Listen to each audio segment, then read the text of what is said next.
కళారాధన సాంస్కృతిక సంస్థ ఆధ్వర్యంలో నంద్యాల ఐఎంఏ మరియు లయన్స్ క్లబ్ల సంయుక్త నిర్వహణలో రాష్ట్ర సాంస్కృతిక సంస్థ సహకారంతో నిర్వహిస్తున్న కళార్చన పోటీల్లో భాగంగా గురువారం చిత్రలేఖనం హిందీ వక్తృత్వ పోటీలు నిర్వహించారు.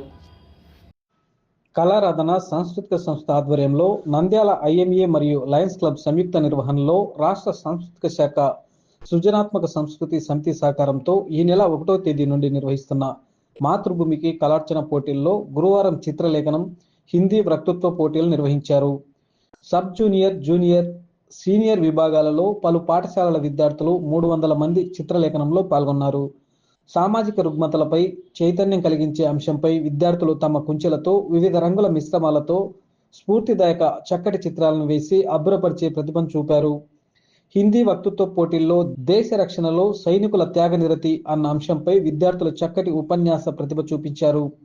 హిందీ వక్తృత్వ పోటీలకు కన్నయ్య, రబ్బానీ, లక్ష్మీదేవి, సుజాత న్యాయ నిర్ణేతలుగా వ్యవహరించారు.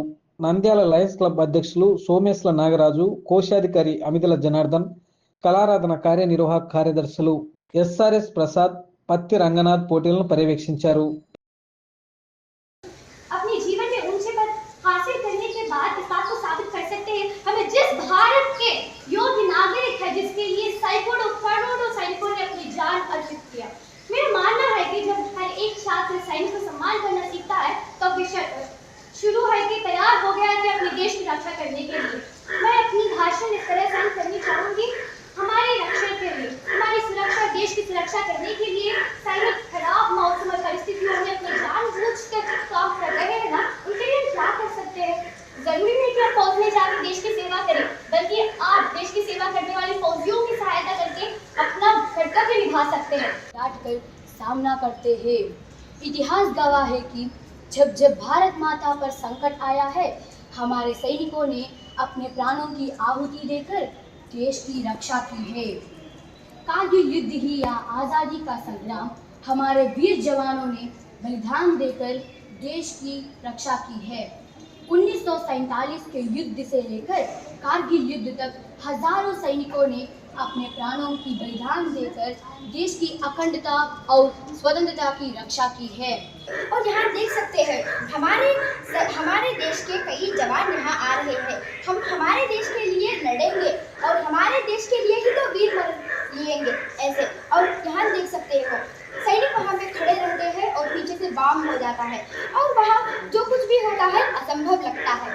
और हमें पता है कि जब भी सैनिक जाते हैं तो वो जिंदे रहेंगे या मरेंगे उन्हें ही पता नहीं चलता, हमें क्या पता होता है। और जब भी वह वीर मैदान में अपना पैर झपकाते हैं, जब वह मुस्कान के साथ ही वहाँ पे पैर रखते हैं, उन्हें पता होता है ये तो बड़ी जंग है, मैं तो मर सकता हूँ। लेकिन वह सब ये सब नहीं सोचते हैं, यह सिर्फ सोचते हैं कि मुझे वहाँ पे जाना है, हमारे देश के लिए लड़ना है और वीर मरण अपनाना है। यह तो इच्छा होनी चाहिए उनकी और हमारी भी। हमारी यह इच्छा होनी चाहिए कि कुछ स्थितियों में माँ बाप कहते हैं तुम मुझे एक ही बच्चा हो, तुम मुझे एक ही बच्ची हो, मैं तुझे वीर मरण लेने नहीं दूंगी, क्योंकि की सुरक्षा करना है।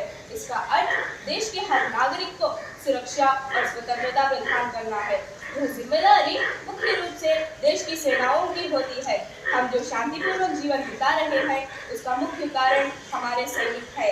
यदि कोई देश आर्थिक और सामाजिक से प्रगति करना चाहता है, अनुशासित जीवन का परिणाम है।